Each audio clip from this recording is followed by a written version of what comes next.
상은 시에서 오셨습니까? 예. 아, 그렇구만. 아, 여기 좋네요. 예전에는 이 집 밑에 둔치가 있지 않습니까? 네. 이게 전부 물이었어요. 물이었는데 위에 이렇게 이제 둔치가 되었죠. 그래서 옛날에 이 바로 밑에까지 물이 왔다 그래요. 아, 물이 좀 줄은 건가요? 아니, 하천을 개량을 한 거죠. 산 꼭대기, 이게 낙동강이잖아요. 네. 저쪽에 이제 밀양평야인데 예전에 밀양 신공항 예정지고 네. 저쪽 편은 이제 80년대입니다. 대상공항 예정지였어요. 지금 두 개 다 무산이 됐는데 충적평야 가운데 이렇게 볼록볼록 이렇게 솟아 있어요. 충적평 말하자면 낙동강 둔치에 이렇게 있는데 강을 따라 저쪽 편이나 강을 따라 이쪽 편이나 이렇게 솟아 꼭대기에 다 평나무가 있는 거예요. 왜 그런 거죠? 예? 왜 그런 거죠? 산 꼭대기는 예전부터 산정제사가 이루어지던 곳이거든요. 산정제사. 신성한 공간이라 이래서 인간 세계와 하늘을 연결해 주는 곳이다. 이렇게 해서 산 꼭대기 제사가 많이 행해졌어요. 선사시대 때부터. 그게 이제 팽나무하고 관계가. 예, 그래서 이제 산정제사가 선사시대 때부터 그렇게 이어오다가 인구가 늘어나고 이제 농업을 기반하는 수렵이 아니고 농업을 기반하는 사람들이 이제 여기는 일제강점기 때 그 제방이 만들어지기는 범람하는 곳이니까 산을 중심으로 마을이 형성되고 그 꼭대기에 이렇게 땅목을 가져서 제사를 지내는 것이죠. 범나무 낮입니다. 범람하니 서구 마을에는 아주 예전에는 평나무였는데 여기 죽고 티나무가 하나 있고 또 정상에는 평나무가 있습니다. 살았을 적에는 저쪽 평나무 할배나무, 이건 할매나무. 할배나무는 돌아가시고 후계목이 자라있고 할매나무는 남아. 사실 이게 상태가 많이 안 좋다고 그랬는데 좀 어떻게 전문가로 보시기 어떠신가요? 그래서 이제 한여름에 폭염이 쏟아지는 가운데 풀을 모조리 다 빼고 빼는 것까지는 괜찮거든요. 그래서 그 풀까지 다 걷어버린 거죠. 그러니까 이제 엄청난 폭사열이 발생하고 비가 와도 바로 말라버려 증발이 돼버리잖아요. 그런데도 거기가 사람들이 밟으니까 땅이 다져지죠. 그래서 땅속에 뿌리가 활동을 못하는 거죠. 그렇게 하면 사람들이 이제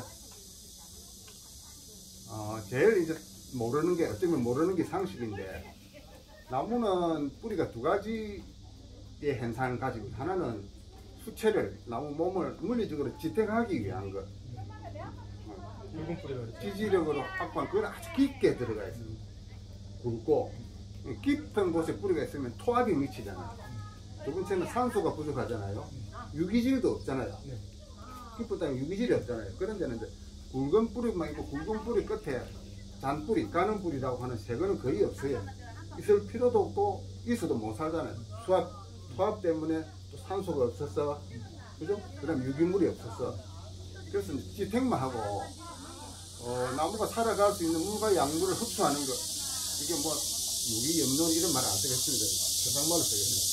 물과 양분을 흡수하는 뿌리는 학계에서는 땅에서 15cm 이내에 90%가 있다는 거예요.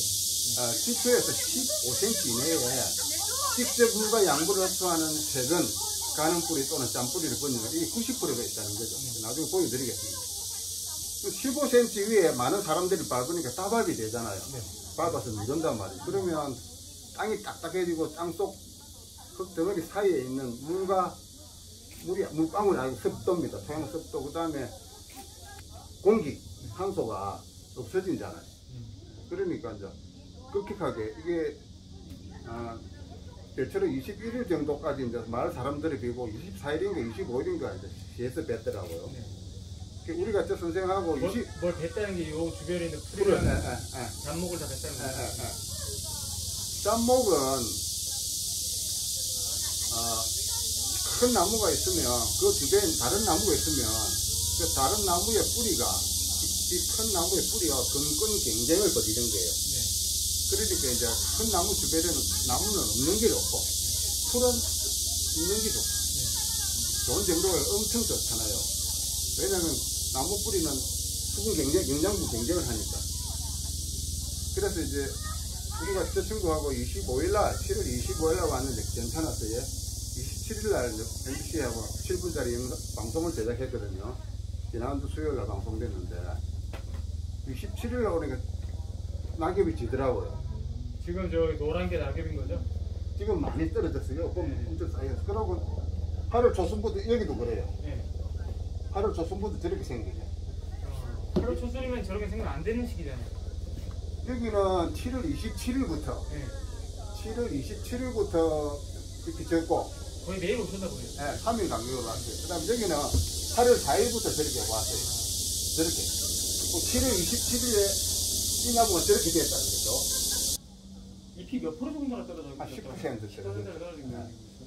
저 보시면 잎이 노랗게 물드는 게 뿌리로부터 먼데부터 들고 네.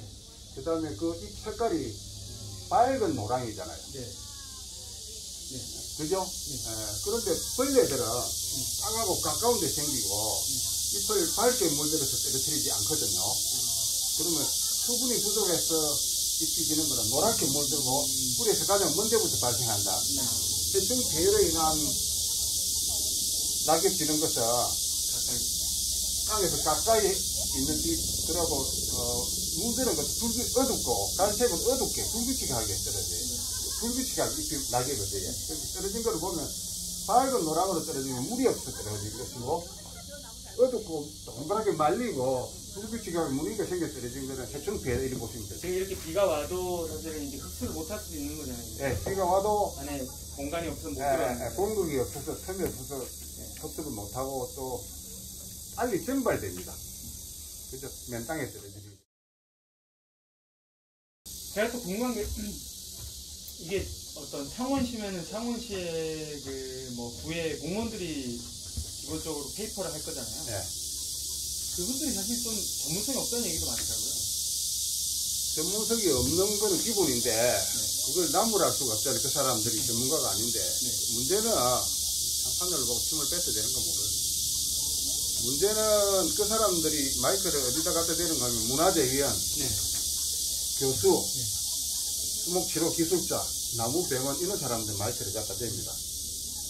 그럼 그분들은 땅 위에 드러난 현상만 갖고 설치하는 거예요. 땅 위에 있는 현상만 갖고 한다. 네. 그런데 나무가 땅 위에 드러난 현상은 땅 위에 드러나지 않는 땅에 있는 뿌리가 좌우하잖아요. 그럼 노구수 관리는 땅 위에 드러난 나무를 관리하는 게 아니고 땅 주변, 그렇죠. 말하자면 입지 환경을 이렇게 생육 환경을 관리하는 것이잖아요. 그러니까 생육 환경 관리에 대해서는 저거 영역이 아니고 돈이 안 되잖아요. 뭐 약도 치고 주사도 놓고 약간 수술도 하고 이래야 돈이 되잖아요. 그러니까 환경은 그대로 두고 드러난 현상만 처치하는 거, 약 치는 거, 주사 놓는 거, 약간 처치하는 거, 약간 수술하는 거 이렇게 한단 말이죠. 그러니까 공무원들 모르는 것까지는 큰 죄가 아닌데 그 사람들이 실제로 이 근본 원인에 대한 처치를 답해줄 수 있는 사람한테 찾아가는 게 아니고 당장 돈벌이 되는 것. 잘 모르니까 그러겠죠. 그런 사람 마이크 되니까 약을 치면 된다든지 그러면 약을 친다고 봅시다. 물이 없는 상태에서 과학 분무기로 약을 치면 잎이 물에 맞아서 탈락한다고요. 매우 건조했다가 비가 오면 비에 맞아서 떨어지는 비에 맞아 낙엽이 지거든요. 그럼 이렇게 계속 건조한 상태에서 물부터 공급하는 게 맞는데 그거를 놔두고 약을 치면 나무가 과학 분무기에 맞아서 잎이 떨어진단 말이에요. 그래서 저는 약부터 치는 게 아니고 물부터 주라 이랬죠. 제가 지금 강강제기를 했잖아요. 반반제기 아니고. 그러면 그 강강이 무슨 강강이냐면 이게 요것이니까 생태 강강이어야 되잖아요. 근데 지금 이용자들이 머무는 시간, 오는 사람들 나이대 이런 거 보면 에코 투어리즘이 아닌 거예요. 생태 관광이 아니고 시네마 스크린 투어리즘이에요. 들어보시죠. 시네마 스크린. 그러니까 이 사람들이 나무를 보호하는 의식이 없는 거예요. 그러니까 결정적으로 풀밭만 유지했으면 괜찮은데 풀밭을 다 빼도 돼요. 이게 안반지행만 아니었으면 안반지행이라도 돼요. 평지였다면 그래 해도 돼요. 그러니까 평지 아니고 산이고 안반지행이고 한여름이고 이 복합적으로 나타나잖아요. 답답한 게 저기 그 새끼줄이 있잖아요. 새끼줄이를 하면 안 되고 금줄이라 해야 되는데 1,000원짜리 이렇게 다 꽂아놨더라고요. 그래서 금줄은 전에는 이렇게 빈듯하게 이렇게 했어요. 그래서 오래된 게 있었는데 어느 날 갑자기 저걸 싹 걷어삐고 저렇게 아, 원래는 더 오래된 게 있었어요. 금줄을 1년에 한 번씩 갈잖아요. 네. 그다음에 예. 금줄은 신성 불가침의 의미가 있습니다. 네. 접근하지 말라는 네. 거거든요. 네. 돈을 꼽는 것은 구복적인 거예요.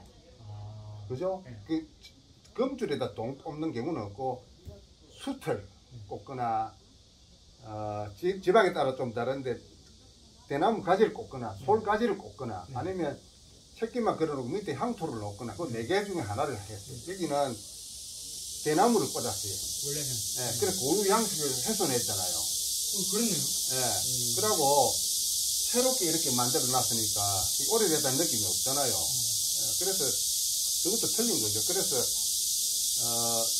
이게 금줄, 당목, 신목, 재래워식 이런 거는 민속 문화잖아요. 민속 문화는 고유성을 가지거든요. 고유성을 훼손한 거죠. 저건 어디서 볼 수 있는 건 새끼줄에 돈 꼽는 거는 상여줄에 있는 거예요. 어디요? 상여. 상류. 네. 아, 이거 정말 안 좋은 거네요. 네. 네. 죽음을 의미하는 그런 거잖아요. 네. 그러니까 저는 빨리 걷어치우고 싶으시겠네요. 정말 정체성을 훼손해요. 네. 또 하나는 네. 호텔이나 행사장에 있는 스테인에다가 빨간 저걸 갖다 놨잖아요. 예. 저것도 안 맞잖아요.